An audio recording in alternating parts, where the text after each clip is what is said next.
নোয়াখালী কোম্পানিগঞ্জে আওয়ামী লীগের সাধারণ সম্পাদক ওবায়দুল কাদেরের বাড়িতে ছাত্র জনতার হামলা ও ভাঙচুর চলছে। সেখানে আছেন প্রতিনিধি ফয়জুল জাহান। আমরা বিস্তারিত জানতে যুক্ত হচ্ছি তার সাথে।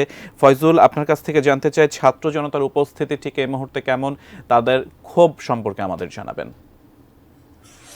আচ্ছা, আপনি যেমনটা বলছিলেন, আমি দাঁড়িয়ে আছি নোয়াখালীর কোম্পানিগঞ্জ উপজেলার বসুরহাট পৌরসভার এক নম্বর ওয়ার্ডের বড় রাজাপুর গ্রাম। এটা হচ্ছে সাবেক সড়ক পরিবহনের সেতুমন্ত্রী ওবায়দুল কাদেরের গ্রামের বাড়ি। এখানে মূলত তার যে ছোট দুই ভাই, সাবেক বসুরহাট পৌরসভার সাবেক মেয়র মির্জা কাদের এবং তার আরেক ছোট ভাই শাহাদাত হোসেন, তারা এখানে বসবাস করেন।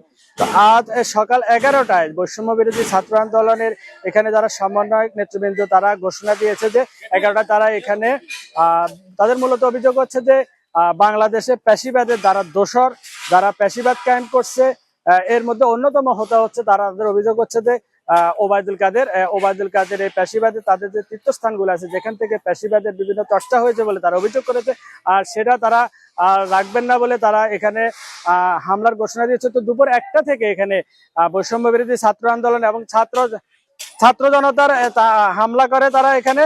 তো একটা ওখানে হামলার পরবর্তীতে তারা এখানে পার্শ্ববর্তী ওবায়দুল কাদেরের ছোট ভাই শাহাদাত হোসেনের বাড়িতে, আমার পিছনে আপনি দেখতে পাচ্ছেন যে বাড়িটি, এখানে এখনো আগুন জ্বলছে এবং দুপুরবেলা এখানে আপনার কিছু ছাত্র জনতার উপস্থিতি কম, কিন্তু তারা এখনো ভাঙচুর চালাচ্ছে এবং তাদের ভাঙচুর চলমান আছে।